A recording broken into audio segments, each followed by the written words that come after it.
पाकिस्तान 'ਚ पंजाबी कॉन्फ्रेंसां दे सब तो वड्डे नैटवर्क पंजाबी नैशनलिस्ट फोरम वालों जी आयां नूं। हिंदुस्तानी मुहाजिर मदरसिਆਂ 'ਚ पढ़े हुए बदतहजीब लोग ने। उत्तर प्रदेश के उर्दू बोलने वाले हिंदुस्तानियों का 7 दिहाइयां तो झूठ सुन के पंजाबियों के कान पक गए ने। उत्तर प्रदेश के उर्दू बोलने वाले हिंदुस्तानी तालीम याफ्ता ते मजहब ने। हालांकि उत्तर प्रदेश 1920 तो पहले तक कोई यूनिवर्सिटी नहीं सी। 1920 जो अलीगढ़ यूनिवर्सिटी कायम हुई, इस भी ये पढ़न के बजाय सियासत सीखते सी। हिंदुस्तानी मुहाजिरां नूं सिर्फ उर्दू बोलना आती है। अगर पाकिस्तान च उर्दू नूं कौमी जुबान ना पढ़ाया जाता तो इन्हां दे पढ़े लिखे ते मजहब होने का भी पता चल जाता।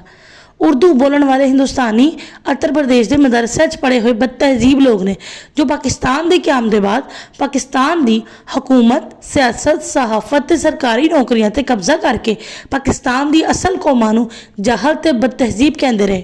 हुण भी मुनासिब यह है कि उत्तर प्रदेश के उर्दू बोलने वाले हिंदुस्तानी यारी मकारी चरब जुबानी छड्ड देण, झूठ ना बोलिया करन, अपना इलम ते इखलाक ठीक कर लैन, वरना मकफाते अमल शुरू हो रहा है।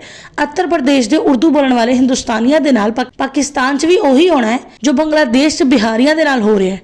मसला यह है कि उत्तर प्रदेश के उर्दू बोलने वाले हिंदुस्तानियों की औलाद ने अपनी लत उच्ची रखण ते पंजाबियों नूं घटिया साबित करन दे लई अपने बुजुर्गों की तरफों रटाई हुई तोता कहानियां सुनाना बंद ना कीतियां ते पंजाबियों ने हुण उत्तर प्रदेश के उर्दू बोलने वाले हिंदुस्तानियों की खुद साख्ता इल्जाम तराशियां ते घड़े हुए किस्से कहानियां नूं जवाब देण तो बाज नहीं आना ते झूठे नूं झूठे दे घर तक पहुंचा के ही दम लैना है, बल्कि हिंदुस्तानी मुहाजिरां दी खटिया खड़ी कर देनी है। जद के उत्तर प्रदेश के उर्दू बोलने वाले हिंदुस्तानियों का सियासत, सहाफत ते सरकारी नौकरियां च आबादी के तनासब तो ज़्यादा होना ते पंजाबी कौम ने हुण हरगिज़ बर्दाश्त नहीं करना।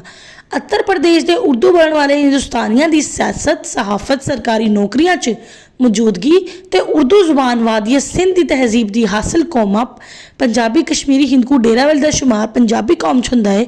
स्मार्ट, ब्रावी, गिलगिती, बल्तिस्तानी, कोहिस्तानी, चित्राली, स्वाती, गुजराती, राजस्थानी दे लई जहर कातिल है।